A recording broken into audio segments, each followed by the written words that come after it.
55th birthday in April.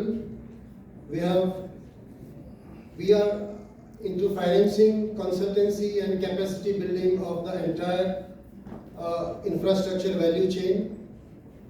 We have multi-sectoral focus and we occupy a strategic importance in the Government of India scheme of things. We are one of the nodal agencies of Pradhan Mantri Awas Yojana 2. We are also contributing to Smart City Mission and Amrit City Mission, including Jal Jeevan Mission. We are a listed company with 75% ownership by Government of India, and we have pan-India presence with 21 regional offices. And our motto is profitability with social justice. This is a journey of HUDCO from 1970, where it was founded in April 25, 1970 till date, covering only financial institution which used to lend for housing, then from housing to various other urban infrastructure areas, and then it graduated to an infrastructure finance company, and it also became a Navratna in the previous financial year.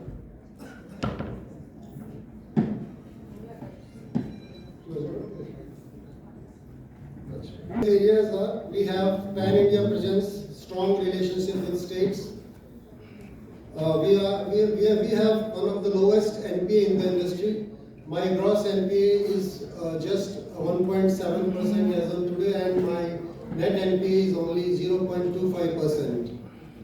We have the highest credit rating, AAA, domestic credit rating of AAA by CRISIL Care and ICRA. We occupy a strategic place, as I said, in various Government of India scheme of things. We have strong financial ratios, consistent profitability. We provide value-added services like you have a training institute which do the capacity building of housing sector as well as other infrastructure sectors. And we also have a consultancy division, a large consultancy division which is helping in the development of cities and urban planning.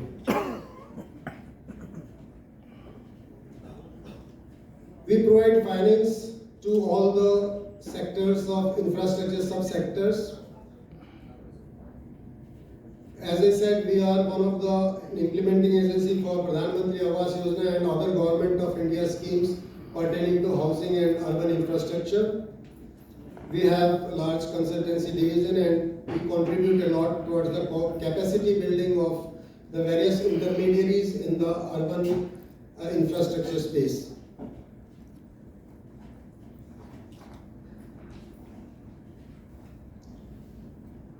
In the Pradhan Mantri Awas Yojana, where we are one of the implementing agency, we have provided in the PMAY 1.0, we provided consultancy for 628 projects.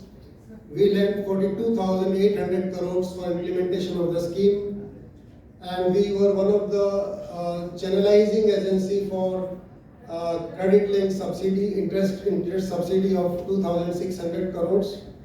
And we helped the capacity building of national and international. We conducted national and international training programs on housing and urban infrastructure.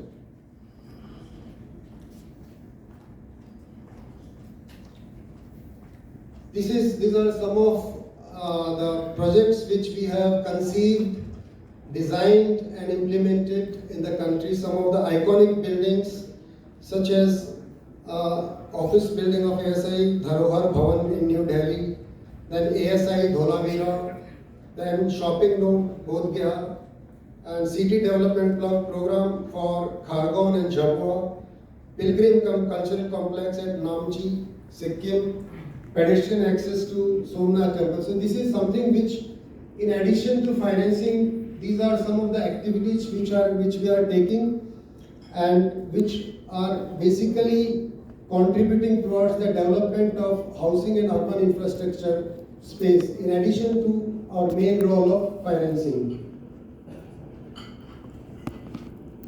As I said, we have highest credit rating of AAA domestically by ICRA, CARE and India Ratings. Our international rating is at par with the sovereign rating of the country given by Fitch and Moody's. These are some of our operational achievements. In the just concluded financial year, we have achieved an increase of 35% in loan book from 92,000 crores to it's now 1,24,000 crores.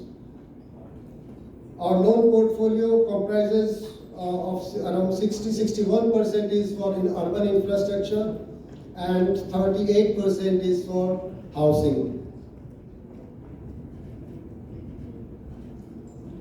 We have achieved a growth of 55% in the loan sanctions during the just concluded financial year, registering an increase from 82,000 crores to 1,27,000 crores. Our disbursements have seen an increase or a significant jump of 123% from 18,000 crores to 40,000 crores in the just concluded financial year. Revenue from operations has also increased by 32% from 7,800 crores to 10,300 crores. Profit after tax have also seen a jump of 28% from 2,117 crores to 2,700 crores. As I said, we have the best asset quality in the industry. My gross NPAs are just 1.69% and my net NPAs are only 0.25%. This is attributed primarily to the robust appraisal and monitoring mechanism we have in place. Coming to the provision coverage ratio, we have provided 85% of the total gross NPAs we have. And we aim to become a net zero NPA company in the next 18 months. Dividend payout ratio is at 41.5% and our earning per share has increased from 10.5 rupees to 13.53 rupees. Market capitalization stands at around 40,000 crores and my return on equity has increased from 12% to 15%. Net worth has increased from 16,600 crore to 17,970 crores. Interest income has seen an increase of 33% from 7,600 crores to 10,200 crores. Return on assets stands at around 2.5%, which is the kind of industry average for all the infrastructure finance companies. My book value per share is now 90 rupees as compared to 83 rupees in the previous financial year.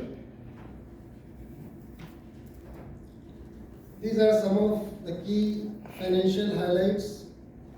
Some of them are already covered in the previous pages. Like loan sanctions saw an increase of 55% during the just concluded financial year. Loan disbursement saw an increase of 122%. Profit after tax saw an increase of 23%. Revenue from operations increased by 32%. Loan book grew by 35%. Net worth increased by 8%. Earning per share increased by 28%. Market cap has increased over 4.5 times since March 2023. Return on equity increased by 18%. Return on assets increased by 0.83%. And there is significant decline in gross NPA and net NPA. These are some of the initiatives taken during FY24 and FY25. We were accorded Navratna status in April 2024. We got Infrastructure Finance Company status on August 29, 2024. Recently, we have been granted permission to issue 54EC capital gain tax exemption bonds, which is going to significantly help us in reducing our cost of funds going forward. We have diversified our sources of borrowing from domestic to external commercial borrowings to now 54EC bonds, and we also have the permission in place to issue zero coupon bonds. We have resolved quite a good number of stressed assets, both through NCLT as well as through OTS policy which we have. We have updated our various policies to align ourselves in line with the requirement of Reserve Bank of India's guidelines on scale-based regulation for NBFCs. In order to fill up the capacity of the human skills which we need to have in place to sustain the growth momentum, recently we have inducted 62 executives both at the lateral level as well as at the induction level. Our office is completely paperless. We have e-office in place, we have ERP in place. We have set up a business development cell for sourcing the business of various infrastructure subsectors and to have in place a robust sanction of loans all the time. Future outlook and way forward. As we see, India is poised to achieve the target of $10 trillion economy by 2030 and Viksit Bharat by 2024. It opens up a lot of scope for financing by all the infrastructure finance companies, including HUDCO. And as the capex picks up in the private sector also, so the momentum of infrastructure development is going to speed up in the years to come, and we are well equipped to take up the project financing in the private sector as well. We have diversified our sources of borrowings as I shared in the previous slides. We are probably one of the only infrastructure finance company who is extending loans for land acquisition, integrated township and industrial corridors development. We have our footprints in mobility, metros, development of expressways. We are going to be one of the key players in the implementation of Pradhan Mantri Awas Yojana 2.0. We are active player. We have been and we are still the active player in the implementation of Jal Jeevan Mission of Government of India, Swachh Bharat Mission, Amrit and Smart Cities Mission. We are also into financing of health infrastructure, green infrastructure and energy transition. And we are also looking forward to financing the ports and airports development, ports and airports infrastructure development. These are the opportunities which we have in Pradhan Mantri Awas Yojana 2. Around 1 crore households for urban poor and middle class are to be created in the PMAY 2. Total outlay is 10 lakh crores, which offers a lot of scope for counterpart funding by HUDCO to the states implementing these schemes.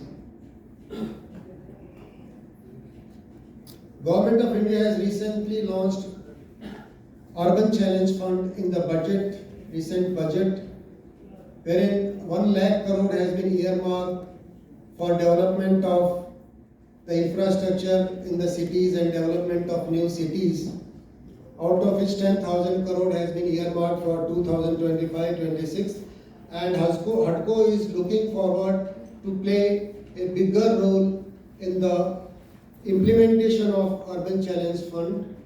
And it offers a lot of scope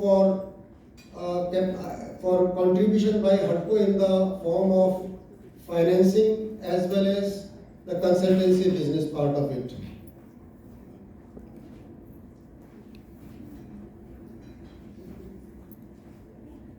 We have recently financed a mega project in the state of Andhra Pradesh for development of Amravati city.